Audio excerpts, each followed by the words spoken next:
Good morning, ladies and gentlemen. Those who will see this DVD, today is May the 5th. We're at the Congregation of Yahweh, Panama City, Florida. And as I say many times, it's a beautiful day in Panama City. Kind of noisy because we have Thunder Beach. But we've had a lot of visitors in, and we have one from out of town who's joined us today. And we're very appreciative of that. What day are we at? Well, I've got the calendar here, and I'm going to show you. Here is, of course, the 5th, and tomorrow, Sunday, is the first day to start the count to the Feast of Weeks. At the end of that count, it will be, of course, the day of the Feast of Weeks, the day of Sabbaths, or Pentecost, and that's the title of this little message today. Feast of Weeks, Day of Sabbaths, or Pentecost.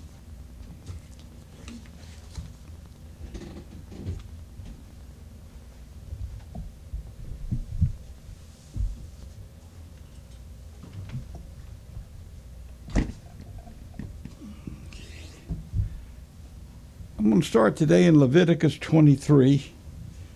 And you've all heard this before, so I'll read it, and the reading will be from the Scriptures Bible, that blue-covered Bible we have.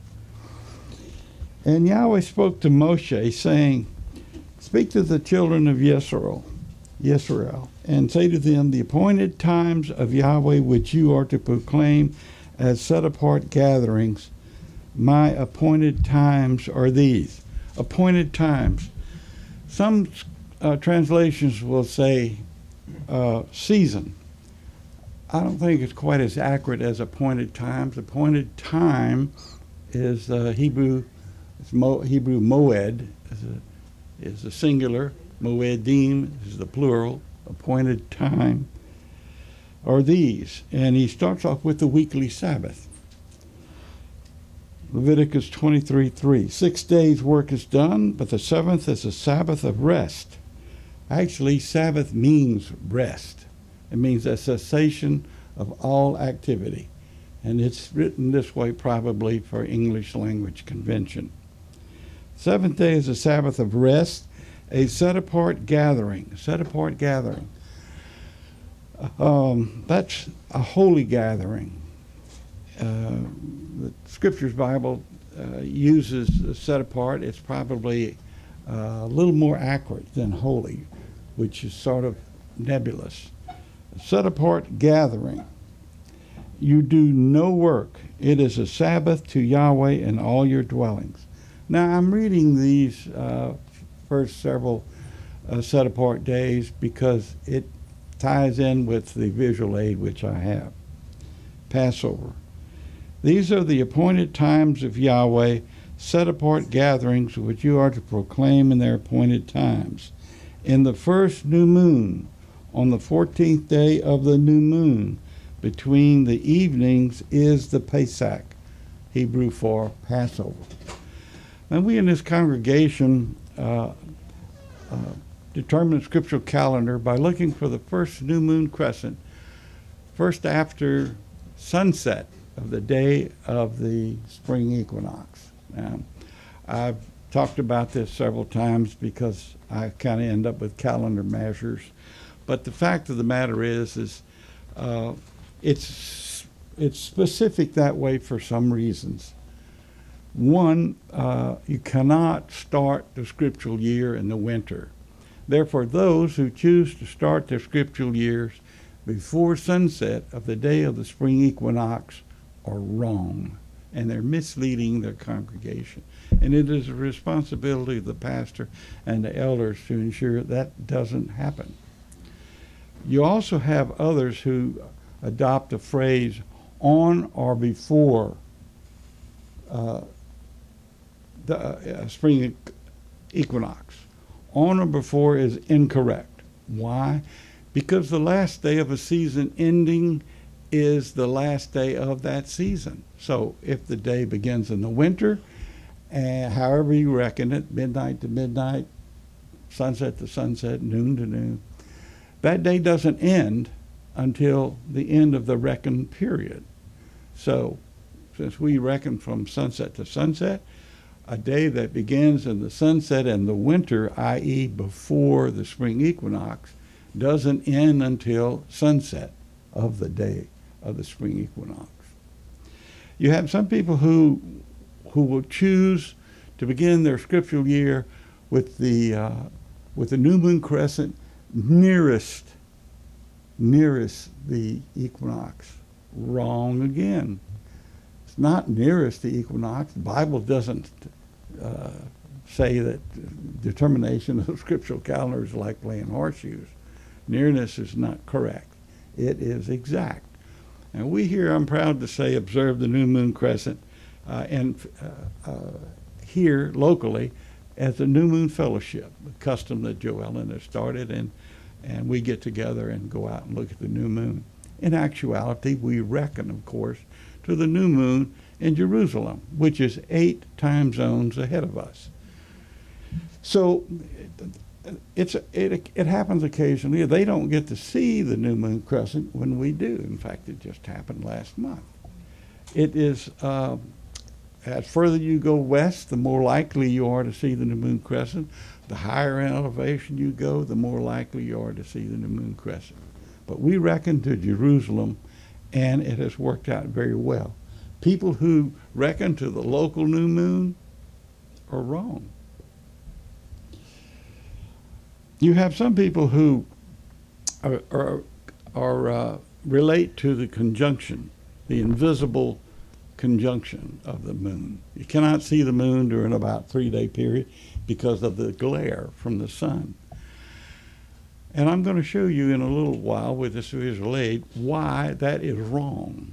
Now, it's great for astronomers who want to do calculations, and they use the Belgian astronomer Jean Meese's formula, which is about that long. And one of the values in that formula is the average interval from new moon to new moon. Well, we're not astronomers, but we can look and see the new moon and think that that is the sign, one of the 3 signs that's given in the book of Genesis. He said we should have the sun, the moon, and the stars. And as I add star constellations. And it's for 4 purposes: for signs, for appointed times, what we're discussing this morning, days and years. And if one is a amateur astronomer, you cannot help but be overwhelmed almost to the point of tears of the majestic way that this is put together. It just doesn't get any better. I'll continue. In the first new moon, on the 14th day of the new moon. Now that's what the months were called, moons. In our Bibles, commonly you see the word months, which is a Roman, a word from the Roman times. But the original word is moon. And we have examples in the scriptures where those people were given the name of the first month, Abib. And they said, this is the first month of the year to you. Speaking to the Israelites, this is the first month of the year to you. Well, doesn't tell you when the year begins. You have to discern that, and that's what we've done, and that's what it was done in ancient times. However, what occurred near 70 AD, when the temple was destroyed, the second temple was destroyed,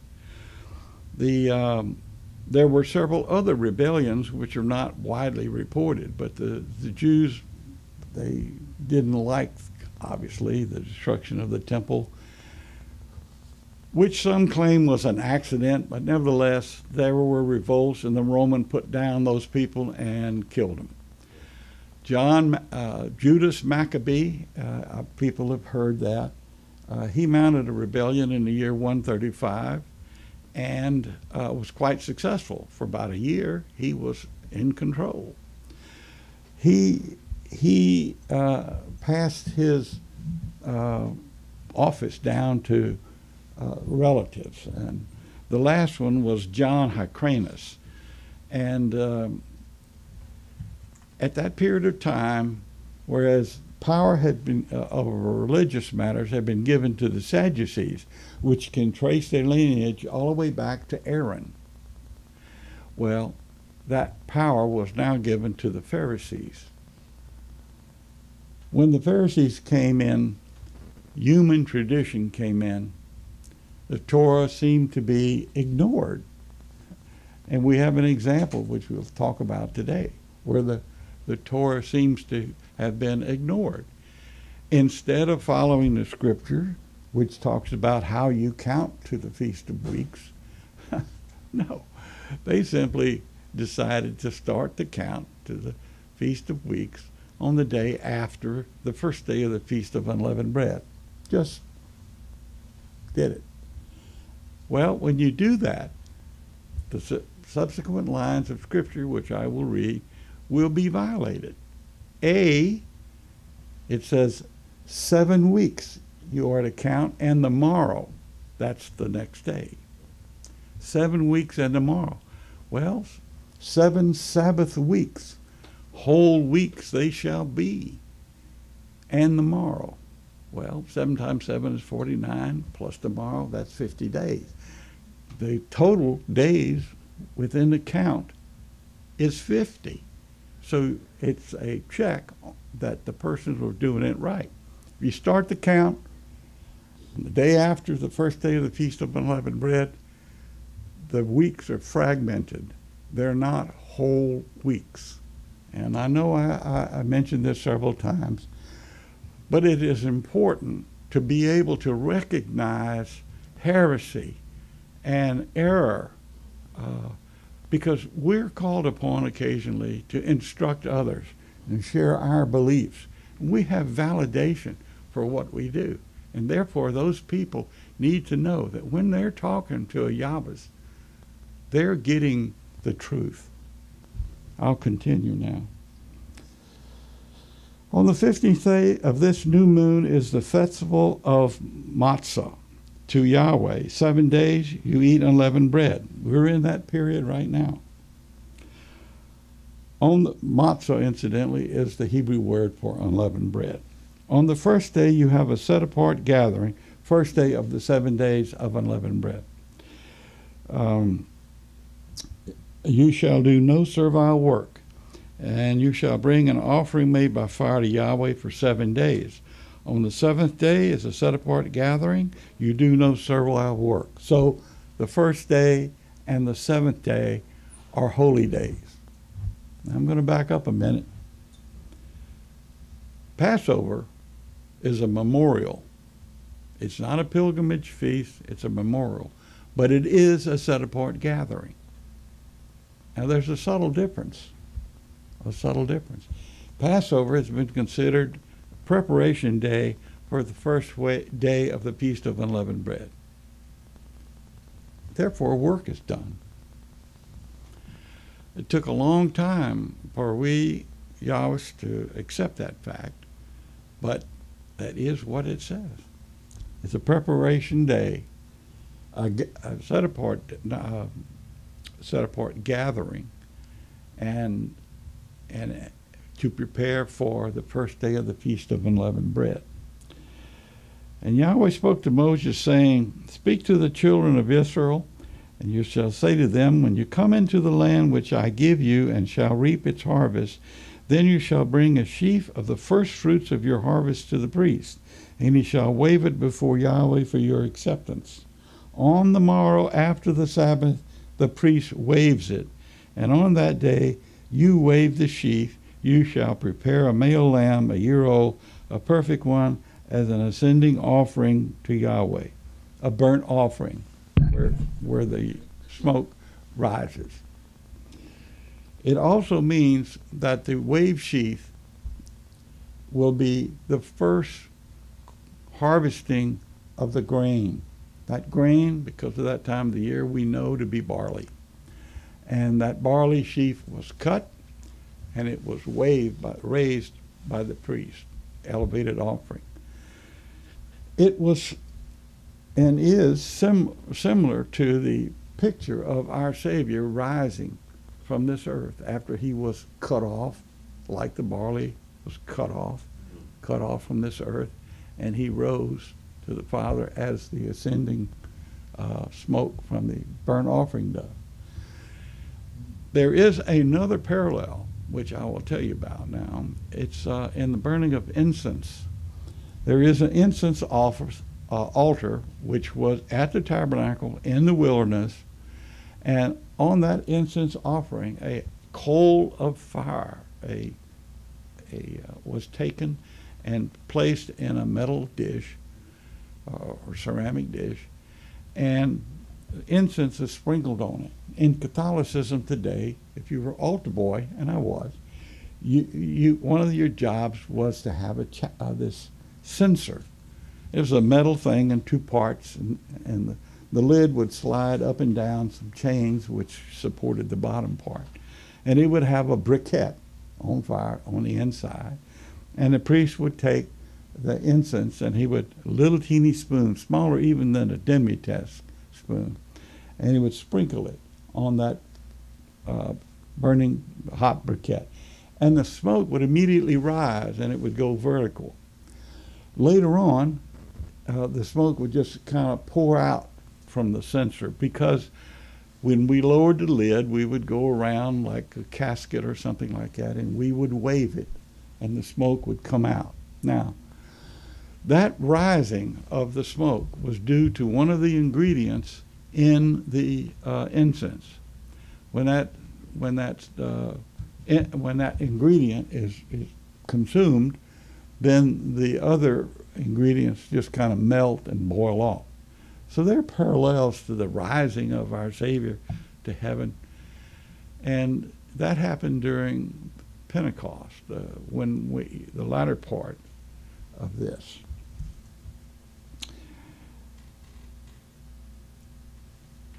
In this passage that I just read, there are some conditions. It says, when you enter the promised land. It means that they did not offer this wave sheaf sacrifice while they were wandering around in the desert. It says, when you enter the land, the promised land, the land that I have given you, and you reap the harvest thereof. Two things. You had to enter it, and you had to reap the harvest of it. And we know, of course, that Joshua led the Israelites across the Jordan, and they entered the land. So for the 40 years that the Israelites were wandering around in the wilderness, this had not been fulfilled, and it was not fulfilled until they came into the land. And the place where this was done is called Gilgal. We know that from the scriptures. And it says, you do not eat the bread or the roasted grain or the fresh grain until the selfsame day that you have brought an offering to your Elohim, or deity. A law forever throughout your generation in all your dwellings. The Feast of Weeks. And from the morrow after the Sabbath, from the day that you brought the sheaf of the wave offering, you shall count for yourself 7 completed Sabbaths. Until the morrow after the 7th Sabbath, you count 50 days, and then you shall bring a new grain offering to Yahweh. That new grain offering was wheat.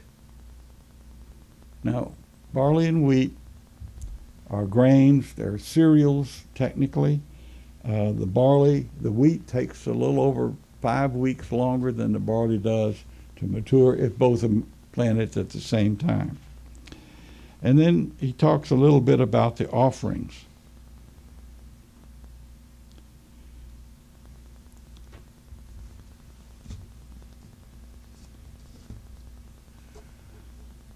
Now the title of this visual aid is 50 Days. Now the person who put this together was Frederick R. Coulter and Jim Sorensen. Frederick Coulter was a minister with Worldwide Church of God. He has his own church in Hollister, California. And this comes from some books that we ordered from him some time ago.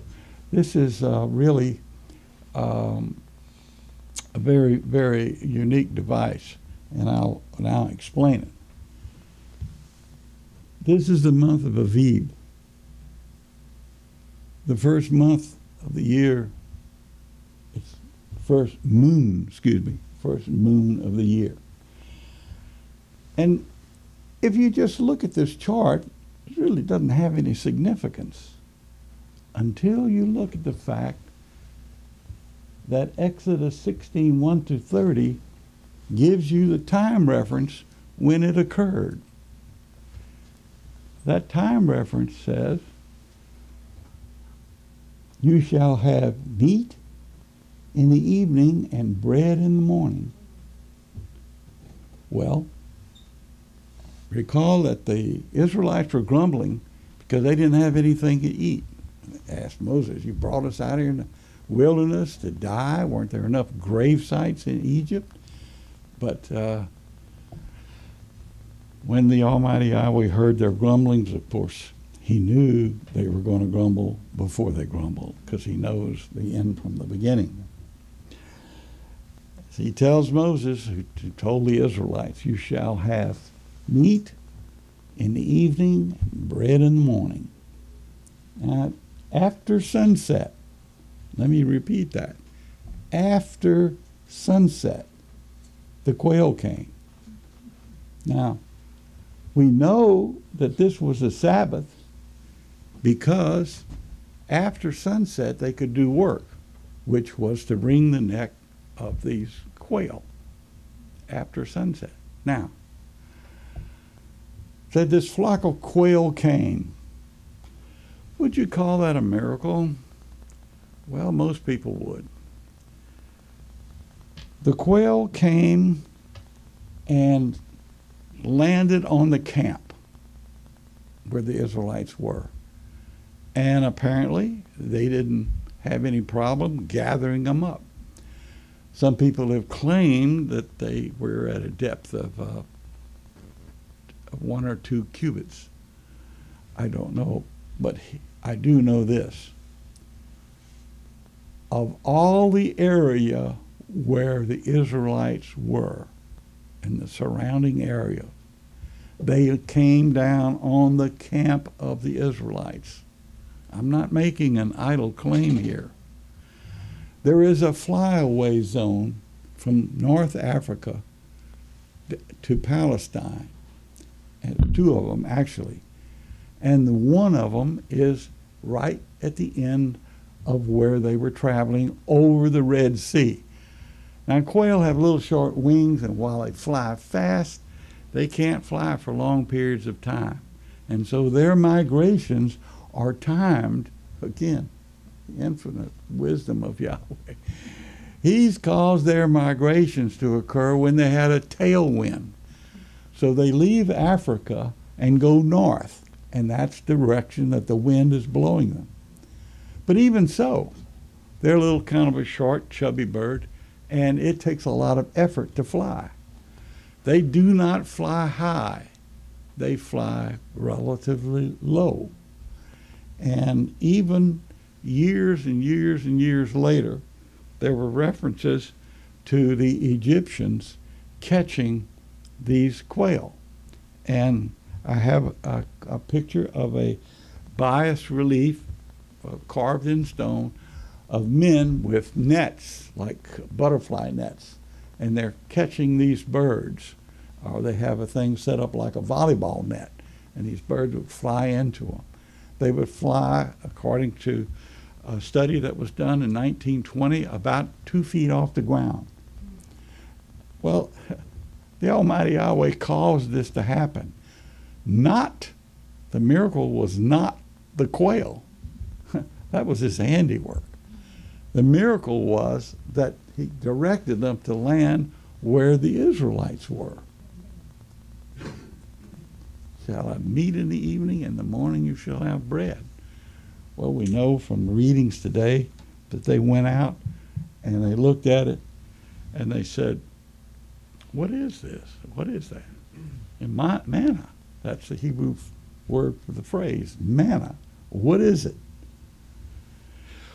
Well, it's not a miracle. But what is the miracle is that this was caused to occur at the Israelites' camp. It appears as late as, I think it was 1923, on an export list from Egypt. You could buy little bottles of what was labeled as manna. And it was the excretion of the tamarisk bush. Little bug will bite these bushes, a little beetle, and it punches through the cambium layer, and the sap will run out, and it gets airborne, and it comes down exactly as described in the Bible. The Bedouins today go around and pick it up, and they sell it to the tourists. What was the miracle was that it came down the camp of the Israelites. Now, this manna that they ate for 40 years while the Israelites wandered around in the desert, 40 years. It's described as being a sweet taste, and we know from the passages that when they were told not to gather more than what they could eat, some did, and in the morning it said the maggots were in it and it stank. Well, if you look up the word maggots, what you'll find is it describes a little red worm, and that worm, when you squash it, it can be used for dyeing cloth. But it also describes an ant, a common ant, but not like we have around here. The ants in the deserts are larger. And as soon as it warms up, early in the morning, as soon as it warms up, ants become active. You can see that in your front lawn if you got an ant mound.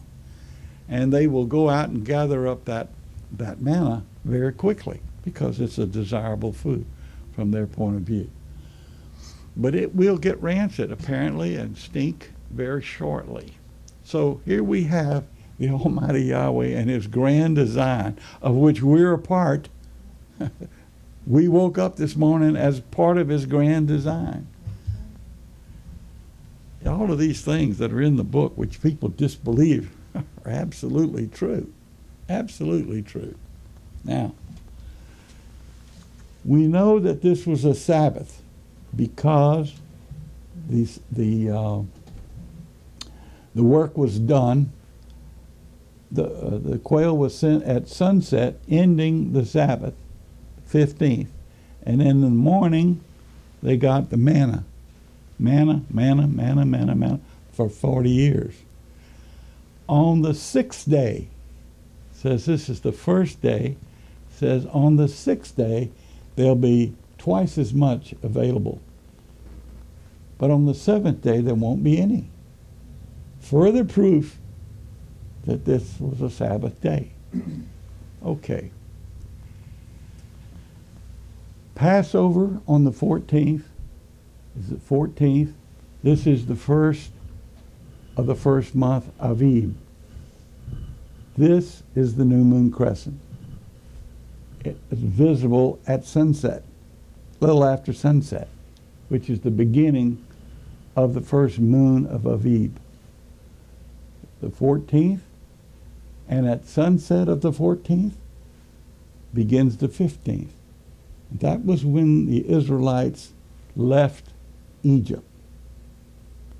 The Exodus started here. They traveled by night. Those words are in the scriptures. They traveled by night.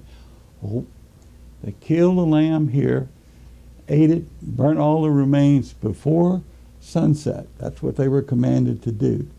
So what did they do the rest of the day? Quite likely, they prepared.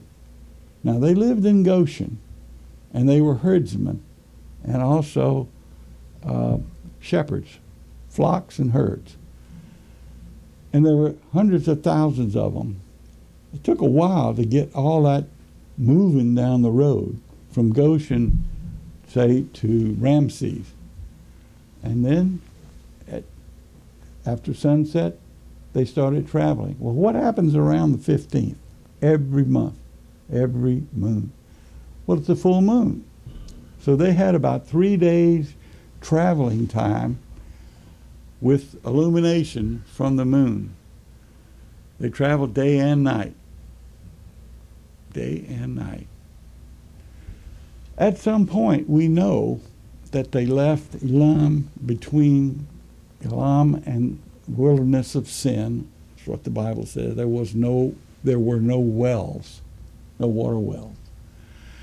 Today, that's a distance of about 45 miles.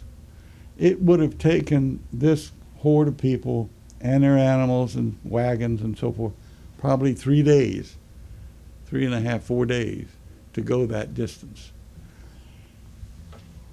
But they did, and they were trying to put distance between them and what they expected to happen, and did happen, pursuit by the Israelites. Now, there were 2 ways that Moses could have taken, 2 paths. He could have gone along the path that's roughly parallel to the edge of the Mediterranean. The Egyptians had forts along there because it was a caravan route. And the forts were to protect the merchants from robbers. Well, that was the easiest way and the shortest way to go, but that's not the way that Moses went. He went due south, down toward where Mount Sinai was, in that general direction. And we know that that area is much more mountainous, whereas the first path is relatively flat by comparison, since it's near the water. And they would get hemmed in by valleys. Steep mountains are steep. And so that's why when the Egyptian found out that what they did maybe wasn't a good idea, they said, Pharaoh says, that they have become entangled in the wilderness. Entangled in the wilderness. Well, they crossed the Red Sea here. But you start to count to the feast of, to the day of, I'm sorry, the Feast of Weeks. Not here, as the Jews do, and not here. If you start to count here, you'll have fractions of weeks. You start to count on the morrow after the weekly Sabbath. This is the weekly Sabbath. You start to count here. This is the first week, first complete week, second complete week, and so forth. This is the 7th complete week. 7 times 7 is 49. This is the 49 days. This is the 50th day, Pentecost. The Feast of Weeks, also called the Day of Sabbath and Pentecost. It says that they were to come here on the self-same day. Self-same day. Not date. Day. Self-same day. Is it Thursday? Thursday in today's terms. The self-same day. And they're here, they're given further instructions that they are to wash their clothes and prepare themselves for the next 3 days. Well, on the Sabbath is a day of ceasing, can do no work. Wash their clothes and prepared for the 50th day. This is the Feast of Weeks. It's the 7th plus the morrow. A lot of people tomorrow will not look at these facts, will not consider them, because their denomination does not read the Old Testament. How blessed are we? How blessed are we to study the Old Testament and the New Testament? It's one testament. How blessed are we? It is almost mind-boggling. It almost makes you cry when you think that we've received our blessing this morning when we woke up. Now, for us who are down the road, as far as years are concerned, it is a blessing. I did not get greatly into the feast days this as regards the New Testament, but there is one that I'll just mention. I don't think I can quote it exactly, but it's in the Greek, and it says, it's talking about our Savior, and it says he came into Capernaum, at a place where he was raised, and he walks into the synagogue, and he stood up to read, and the attendant hands him the scroll, and he reads from Isaiah. Now, in the Greek, it says that he went in on the day of Sabbaths. The day of Sabbath. Almost every translation that you read will say that he went in on the Sabbath day. He probably did, but the next day, which was Sunday, first day of the week, he went into the Sabbath day and stood up to read. And we know that he read from Isaiah. But what most people don't realize is that he did not complete the reading. He purposely did not complete the reading. And we all wondered why. Well, the prophecy that he was reading, when he stopped, it's incomplete. That prophecy hasn't been fulfilled yet. We can look forward to that. It's a wonderful thing to know that we can look forward to something that's been predicted thousands of years ago. Well, I hope that this wasn't too technical and too much today. Today is a good day to have done this because it's the season, and I just wish that there were more people who would study the feast days.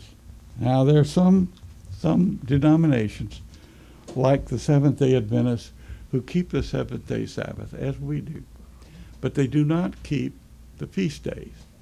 And we, Kenyon and I, have talked to Dr. Samuel Bacciochi. He is the religious director, he's passed away now, at Andrews University, which is the university, the foremost university of the Seventh-day Adventists. We spoke to him on the phone. He told me that he tried for years to get the body up there to look into keeping the feast days. He was unsuccessful, and he was sad about that. He even wrote 2 books that happened to come in some cartons of books that we bought from them. And he indeed did. And the purpose of the books was that, hey, fellow Seventh-day Adventists, it's written in the book, and we should be observing these things.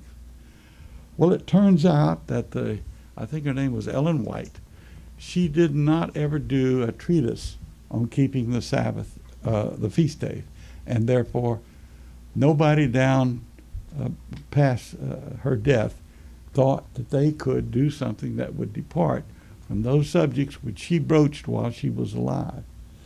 Well, the Jewish people are similar in that they have traditions. For example, we know that they observe their scriptural calendar based on the new moon crescent, first after the sunset of the spring equinox, which they determine with a sun pole.